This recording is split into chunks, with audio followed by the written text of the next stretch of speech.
If you remember a journalism piece that you wrote that defined your growth moment. I'll tell you the moment where everything changed.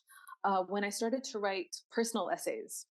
So that was something that wasn't necessarily part of my aspiration as a journalist.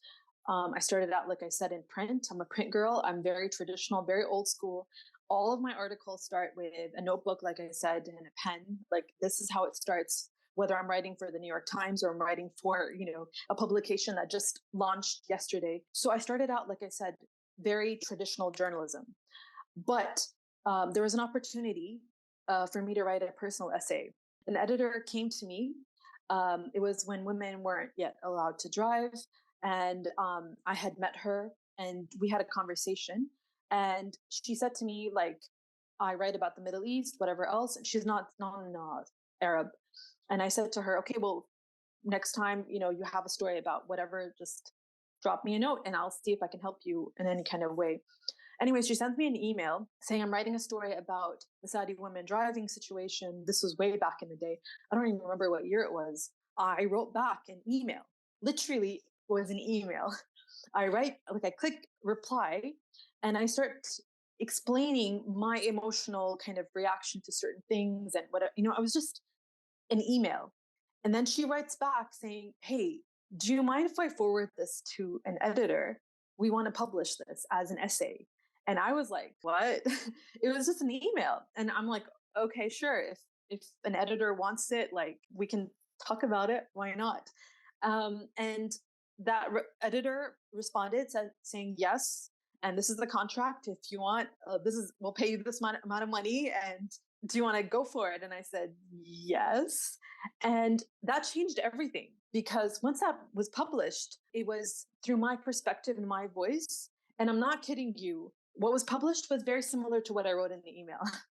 The editor only asked me to clarify one part or like to expand on one part, but literally what is published is what I wrote in the email to her at like 3 a.m. or whatever it was. So that started something very important. And I'll tell you why. I got so many messages from so many people telling me that they read that. And it was the first time that they were able to see it through a perspective from a Saudi woman and not just someone else. And I really give props to that editor because she knew this wasn't her story to tell. She knew when to step back and be like, that's not my story. Let someone else tell it. It was intimidating to me because I don't write that type of style. I was a journalist, so I would go out reporting. So I wasn't talking about myself. I was not the story, and I knew this. Even though my story can be a bit more unique, maybe than some others, but I'm never the story. I'm there to tell other people's stories. So that changed everything. So to me, it wasn't necessarily the moment in which anything changed, but I feel like my audience changed. I feel like people were reading that essay and it resonated with people. Either they loved it or they had strong emotional reaction that was maybe not more negative, but it created this energy that wasn't kind of obvious in my regular reporting. So for me, that was a huge shift. Salam friends, if you like this video, click here to watch the full episode and please consider subscribing. It helps the channel a lot. In the meantime, stay creative.